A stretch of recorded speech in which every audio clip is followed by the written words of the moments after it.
Bismillahirrahmanirrahim. Assalamualaikum warahmatullahi wabarakatuh. Perkenalkan, kami dari perwakilan kelompok B yang akan presentasikan pada hasil diskusi kami di mata kuliah perancangan arsitektur 3 dengan dosen utamanya adalah Ibu Dr. Insinyur Kimia Aktiningrum M.Arts dan dosen pendampingnya adalah Bapak Syaiful Anwar ST.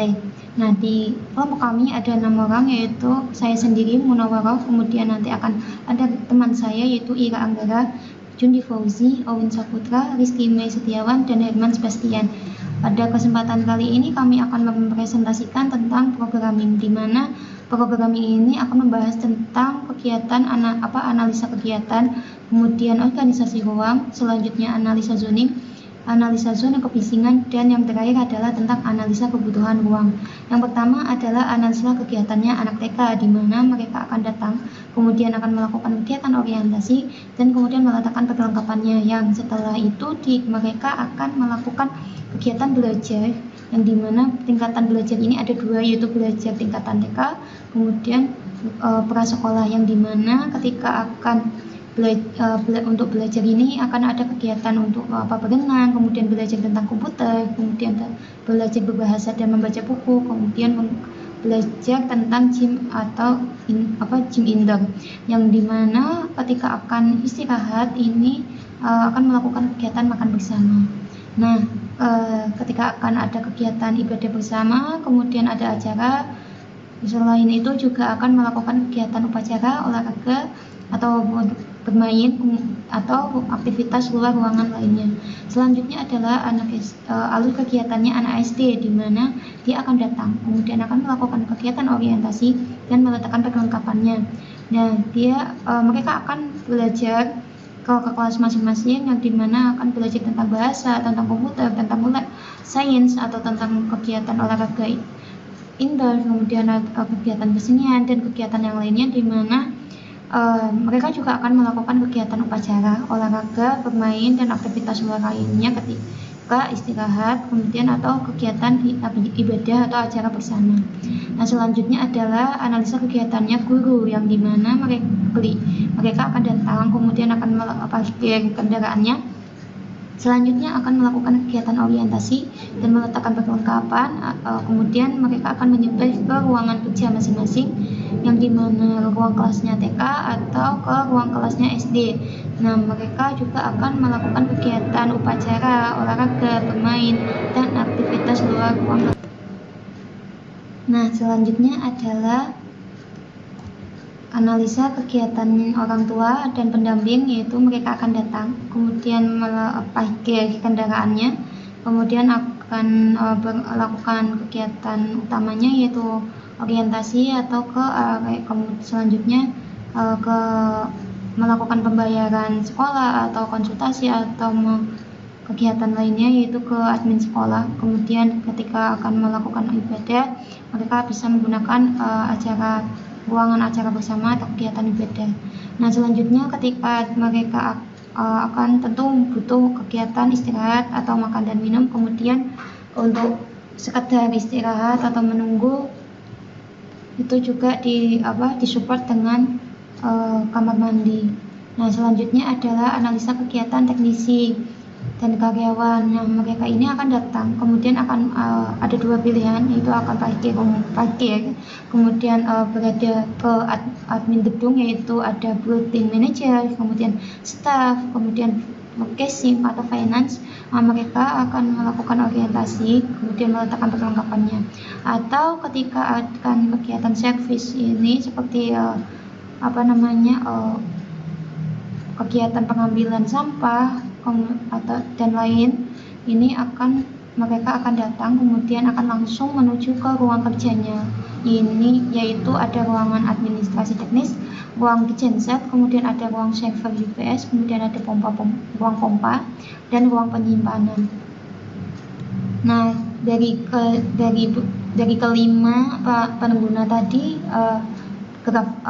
bagannya akan seperti ini, yang dimana tanda panah merah ini adalah anak TK, kemudian tanda yang warna peach ini adalah anak SD, kemudian tanda panah yang biru ini hijau, kemudian Yang biru ini adalah orang tua, kemudian tanda panah yang hitam ini adalah teknisi dan karyawan.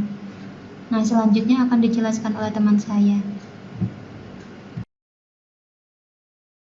Kesempatan ini saya akan menjelaskan tentang pemrograman, khususnya organisasi ruang, mengenai jalur sirkulasi. Kegiatan saya bagi menjadi beberapa objek, yaitu anak TK, anak SD, guru dan karyawan, kemudian orang tua pendamping, serta bagian teknisi dan pemeliharaan. Yaitu warna merah dimulai dari anak-anak TK.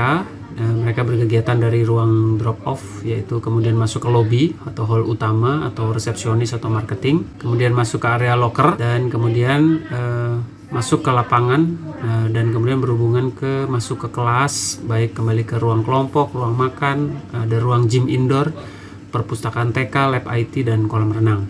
Kemudian kalau untuk anak-anak SD dimulai dari drop off, kemudian masuk ke hall utama, masuk ke locker room, dan kemudian ke lapangan outdoor, kemudian masuk ke kelas, dan kemudian masuk ke area-area kegiatan belajar mengajar. Kemudian yang kedua, untuk kegiatan guru dan karyawan dimulai dari ruangan drop off, lalu masuk area parkir, masuk ke hall utama dan lobby, dan kemudian masuk ke ruangan guru, baik ruangan guru SD maupun ruangan guru TK, dan kemudian tersambung ke ruangan belajar mengajar atau TK. Dan kemudian adalah kegiatan untuk jalur untuk orang tua atau pendamping. Dimulai dari drop off, bisa masuk ke area parkir dulu, baru bisa masuk ke hall utama, kemudian masuk ke area kantin dan ruang tunggu, atau kemudian jika ada acara tertentu maka bisa masuk ke ruangan serbaguna atau di ruang rapat. Dan kemudian terakhir adalah bagian teknisi atau bagian pemeliharaan. Bagian teknisi pemeliharaan itu masuk dari ruangan drop off, masuk ke area parkir atau ke gedung admin, dan kemudian masuk ke area locker, area lapangan, dan masuk ke ruangan-ruangan utilitas seperti gudang, ruangan pompa-pompa, server, dan gudang-gudang. Dan ditambahkan satu lagi jalur yang melewati bagian bawah, yaitu warna hitam, yaitu jalur sirkulasi untuk kegiatan servis gitu ya. Jadi kegiatan-kegiatan seperti jalur mobil sampah atau mobil barang-barang itu tidak melewati bagian tengah bangunan, namun bisa lewat pinggir. Itu untuk organisasi ruang yang kami usulkan di dalam pemrograman pada kesempatan ini. Terima kasih. Selanjutnya adalah analisa zoning. Untuk analisa zoning ini sendiri terdiri dari 3 zonasi. Yang pertama adalah zona publik, zona privat, dan zona semi privat. Untuk zona publik sendiri ini terdiri dari drop off, kantin, ruang tunggu, dan juga toilet. Untuk ruang publik sendiri ini diperuntukkan untuk para staf pengajar, kepala sekolah, dan juga peserta didik seperti ruang rapat, ruang kepala sekolah, ruang guru, ruang makan, ruang kelompok, ruang perpustakaan, lab, ruang kelas, ruang isoma untuk guru, ruang ibadah, dan juga toilet. Untuk area semi privat sendiri ini terdiri dari hal utama, ruang keamanan, ada ruang IT, ada lapangan yang diperuntukkan untuk para peserta didik belajar di area outdoor, dan ada area gedung, maksudnya admin gedung. Terus juga ada ruang yang diperuntukkan untuk MS seperti genset, UPS, ruang staf teknis, dan juga terdiri dari gudang-gudang. Selanjutnya saya akan mempresentasikan tentang pemrograman dengan tema sekolah dasar dan taman kanak-kanak. Analisa zona kebisingan. Aktivitas-aktivitas yang terjadi pada bangunan tersebut, seperti misalnya di situ bangunan tersebut sebelahnya bersebelahan dengan jalan raya. Area kebisingan itu dibagikan menjadi 3. Yang pertama itu area bising tinggi. Area bising tinggi itu area yang memiliki kebisingan sangat bising, seperti drop off, yaitu berdekatan dengan jalan raya dan kantin.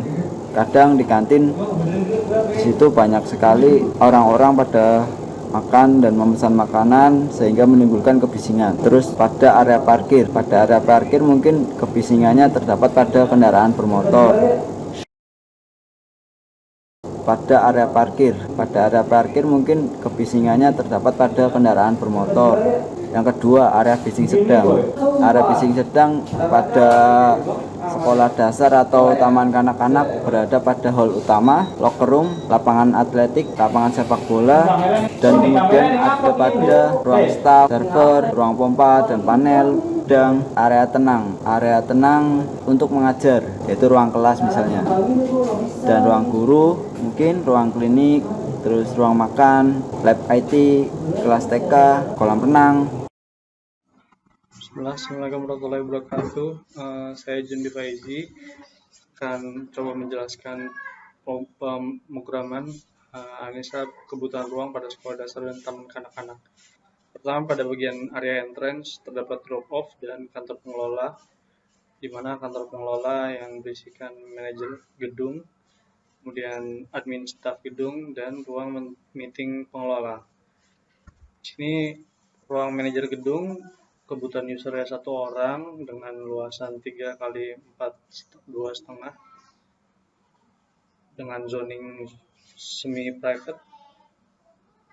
Kemudian ada ruang admin dan staf gedung dengan user 2 orang dengan volume 6 meter persegi. Kemudian zoning masih sama, semi private. Kemudian ruang meeting dan pengelola dengan user 6 orang. Sini dimensi untuk 1 orangnya kebutuhannya 3 kali 4,5 meter dengan volume 9 meter persegi, zoning semi private. Kemudian pada area parkir terdapat area parkir dengan ini untuk minibus dengan kapasitas 4 bis, dimensi 5,5 kali 2,5 meter dengan luasan kurang lebih 61 meter persegi. Kalau bagian area parkir ini zoningnya public ya. Kemudian ada area drop off dengan kapasitas 10 bis dengan luasan 5,5 kali 2,5 dengan total volume 154 meter persegi, zoning public. Kemudian parkir mobil 20 dengan kapasitas 20 mobil dengan total volume luasan 308 meter persegi. Kemudian ada parkir motor dan sepeda dengan total luasan 120 meter persegi.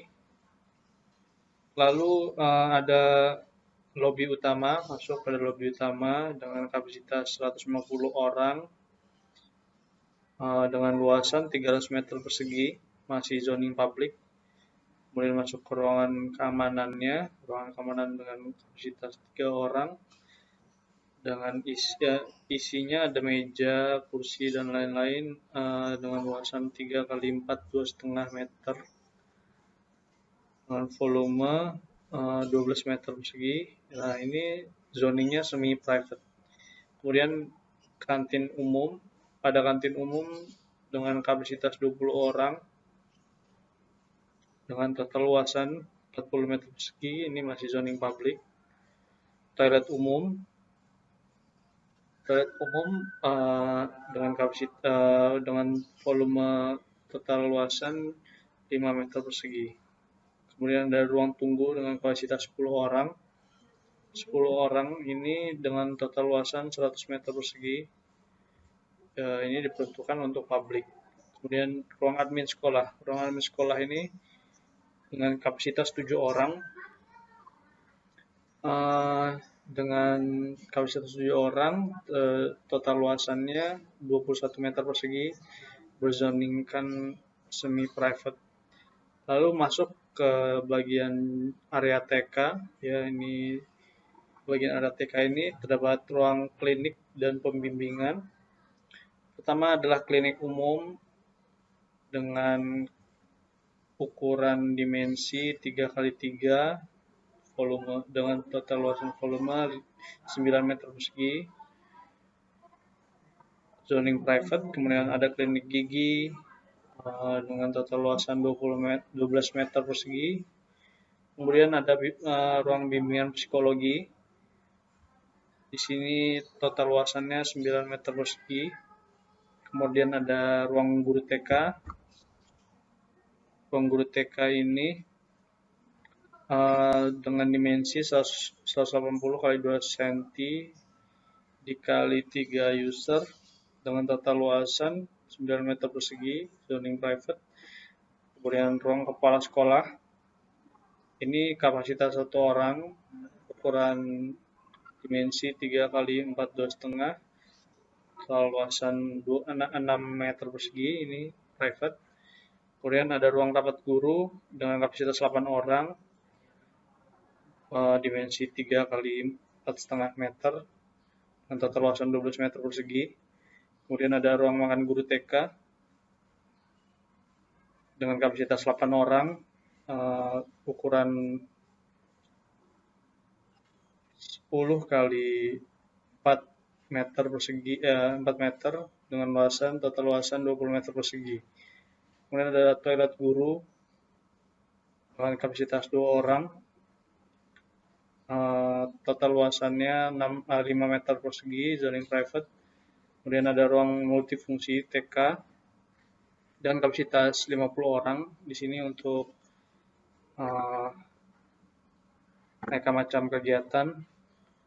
Multifungsi ini dengan dimensi 6 kali 20 meter dengan total luasan 125 meter persegi. Kemudian masuk ke ruang prasekolah dengan kapasitas 20 orang.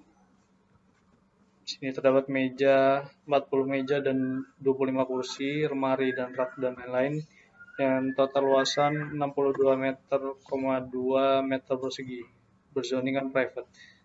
Kemudian ada ruang TK kecil untuk anak 3 tahun dengan kapasitas 20 orang, dengan 40 meja dan 25 kursi.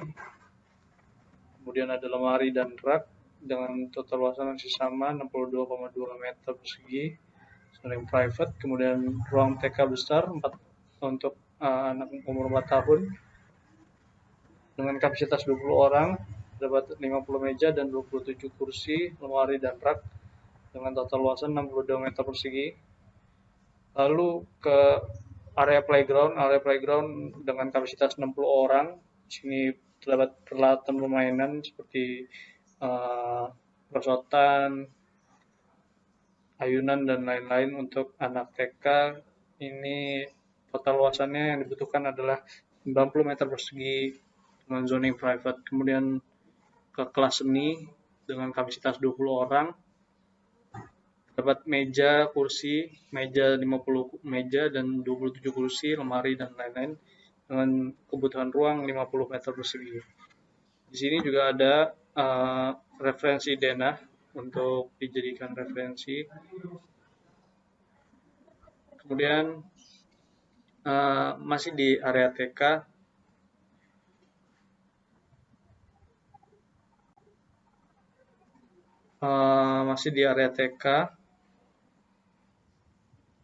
masuk ke kelas komputer dengan kapasitas 20 orang, terdapat 50 meja dan 27 kursi dan lemari dan rak. Kemudian ada komputer dengan total luasan yang dibutuhkan adalah 50 meter persegi, berzoning kan private, ya, ini untuk private. Kemudian ruang olahraga indoor dengan kapasitas 20 orang, ini open space, dapat digunakan untuk kegiatan olahraga di dalam ruangan dengan kebutuhan ruang, total kebutuhan ruang adalah 100 meter persegi. Kemudian area perpustakaan ini membutuhkan kapasitas 20 orang dengan isi rak buku sekitar lebar 100 cm dengan total kebutuhan ruangnya, luasan volumenya 60 meter persegi. Lalu toilet anak dengan kapasitas 10 orang dengan dimensi 4 kali 6 meter dengan volume total luasannya 25 meter persegi. Kemudian gudang peralatan TK kapasitas 5 orang, masih sama dimensinya 4 kali 6 dengan total luasan 12,5 meter persegi. Terima kasih. Selanjutnya. Pemrograman analisa kebutuhan ruang untuk sekolah dasar dan taman anak-anak untuk area sekolah dasar. Di sini ada ruang guru SD, ruang kepala sekolah SD, rapat guru SD, ruang makan guru SD, toilet guru, ruang multifungsi dan ruang lab, perpus, toilet dan kantin ruang makan. Ini sudah sesuai dengan TOR yang ada di tugas. Ini untuk user-usernya ada 20 untuk guru SD ini dengan luasan seperti ini. Oke, dan ada lapangan olahraga kita membuat ada lapangan bola voli, basket, sepak bola, dan atletik, serta rumah kaca. Oke, untuk selanjutnya lapangan olahraga juga, lalu ruang utilitas. Ruang utilitas di sini ada ruang teknisi, ruang genset, ruang panel, ruang server UPS, ruang pompa, tempat sampah, ruang teknisi dengan masing-masing 1 unit. Dengan dimensi segini dan luasan untuk total jumlah siswa keseluruhan, kami kelompok B sudah mengira-ngira ada 348 orang dengan asumsi 16,3 orang per meter segi. Rata-ratanya untuk luas program ruang total dari seluruh program ruang yaitu 4.353 dengan sirkulasi yang kita gunakan 30%, yaitu 1.306 dengan luas totalnya keseluruhan 5.659. Luas bangunan termasuk PDB juga 3.673 dasar bangunannya. Nah, sekian kelompok B. Terima kasih.